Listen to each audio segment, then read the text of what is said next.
Hi, I'm Gardy. Welcome to the show. Today we're going to talk about text layers. Seems a little boring, right? Well, I'm going to show you 5 little secrets to working with your text layers in After Effects. They're going to make your projects look better and allow you to create animations that would otherwise take a lot longer. Now, this tutorial is geared towards people that are newer to After Effects, but even those of you with a few years under your belt might learn something new. So let's jump in and check it out. Text secret number 1, using the Animators menu. Okay, so we all know about basic animation, but did you know that you can use the Animators menu in your text layer to create some really unique animations? What you need to do is twirl down the caret here, go to your text menu, and over to the right you see Animate. Click on the little flyout arrow, and you have all these separate properties that you can animate. Let's say we want to animate rotation. We select the rotation animator, and it shows up under Animator 1, Range Selector, and Rotation. So, let's rotate it. Cool. Rotates all the text individually. We can go down to the Range Selector, and we can decide which letters we actually want to affect. So, scrub the end value back and forth. And see what happens? Same thing with the Start selector. Bring that all the way up to the top, and there you go. And the cool thing about Animators is you can stack more on if you want.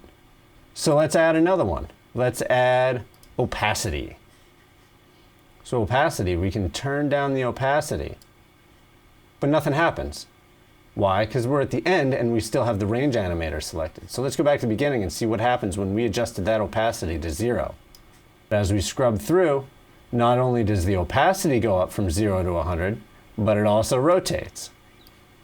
So now we just added this fade in, spin up letter effect with 2 simple keyframes there.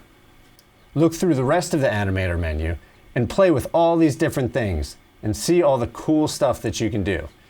Text secret number 2, digging into the advanced menu underneath your animators. So right now we have range selector set up with an opacity animator. So right now how it works is one word fades in and the second word fades in.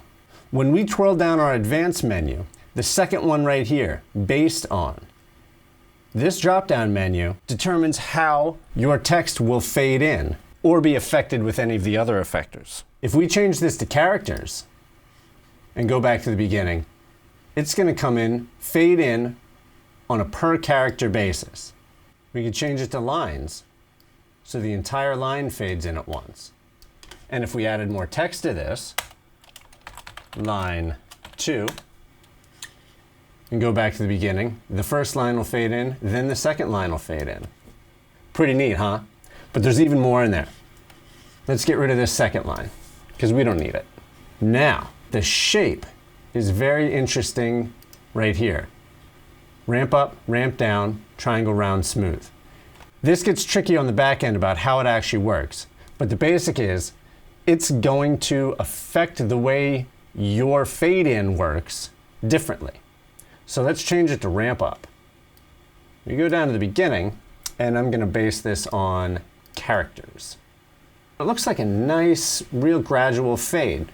So what if we wanted all to fade in very nicely like that, rather than one letter at a time from 0% opacity to 100% opacity?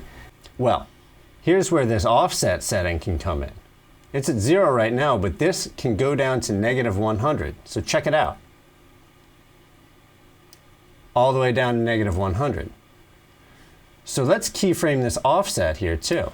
-100, bring it back up here, and let's bring it all the way up to +100.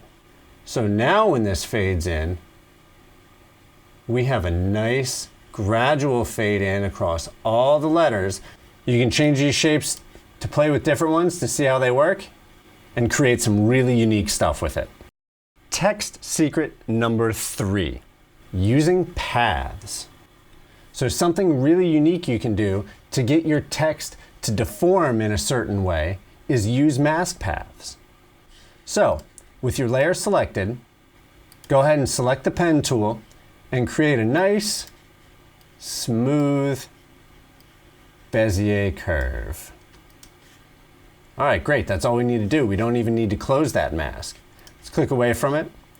Twirl down your text option, twirl down path options, and select mask 1.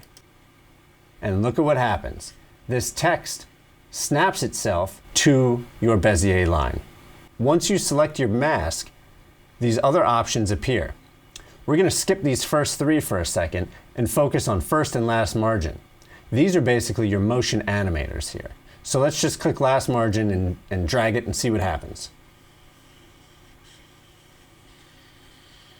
The text slides along our path. Let's play with first margin. Same thing happens. All right, so it's just 2 ways of animating that. Let's change them back to 0. Now, something I'm noticing here as we scroll through this is it looks like it's based on words, not letters. But I want these letters to smoothly go up. I don't want it to look like a seesaw over the top. So let's twirl down more options. And here we have anchor point grouping. Change this to character. And now, look, we have a nice smooth curve around all our text. And as we animate it, it slides beautifully along our path. Now, these other 3 options up here underneath your path options, reverse path, perpendicular to path, and force alignment. Reverse path is going to switch it right underneath. So say your mask is actually a circle. And we're going to change this mask to none. And then when we go to mask, let's change it to mask 2. All right, sample text. Look, it goes around there. Swings around our circle now. However, what if I don't want it on the inside here? I want it on the outside. So let's hit reverse path, and there it is. Now it goes on the outside of the path, and we can loop it around. Perpendicular to path makes sure that each element, whether it's your character or word or line, is even on your path. So let's change that back to character there. So if you turn it off, they don't rotate as they go around the path. And your last one is force alignment. It does a little bit of stretchy work here. Basically, it takes your text and neatly wraps it around your entire path. But what you can do with this one is animate both your first margin and last margin to create some really cool effects. So I'll have that at 0. Select our last margin. Let's go down to 2 seconds here. Bring this all the way back to where it is. So now our animation is our text sliding in together. Text secret number 4, linking your source text. Basically what this means is by changing the text characters on one layer, you will automatically change the text characters on another layer. Let me show you what I mean. We'll twirl down our text menus for both our A and B layer. And the first thing we see here is source text. So say we want B layer to be exactly the same as A layer, no matter what A layer is. So the easy way to do that is Command or Control click on your source text to activate the stopwatch. Grab the pick whip here, click, and drag it up to the source text of layer A, and let go. And that's all there is to it. You see how that B changed to an A right away? It's because the source text on layer B is referencing the source text on layer A. So if we take A and change it to hello, without an H, we can see that the text changes immediately and we don't need to manually go and update the second layer. Text secret number 5, using some of those crazy characters that they call dingbats. I know you've seen these fonts before. They're all those crazy shapes and symbols. Like, why would I use that? Why wouldn't I just use an Illustrator file or something else that I created?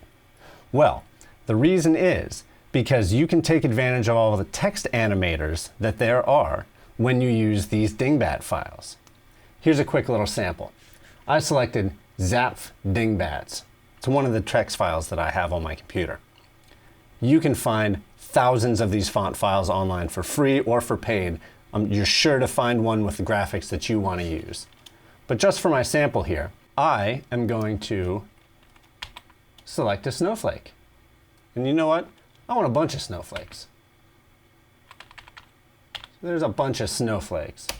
But you know what? I think I want my snowflakes to go around the outside of maybe some text, because I'm going to make a Christmas card, an animated Christmas card with this. So let's get my rounded rectangle tool.